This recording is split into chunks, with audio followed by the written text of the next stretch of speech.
para dito kung saan ay napakagandang lugar.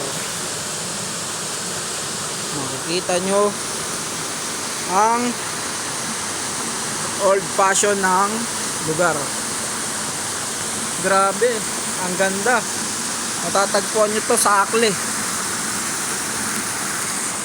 Diyan, pag nagpadulas kayo dyan, doon na kayo lalabas sa ilalim nun. Napakaganda. So, maliligo kayo sa tubig pero may tala kayong tabo. Napakaganda. Overview.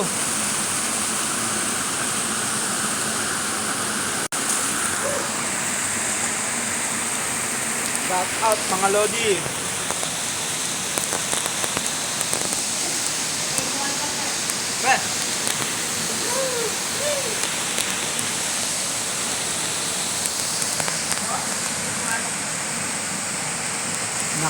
Nakapaikot sa inyo ang bato. Tabi po. Yan po ang tawag sa amin pagka takot kang mabate.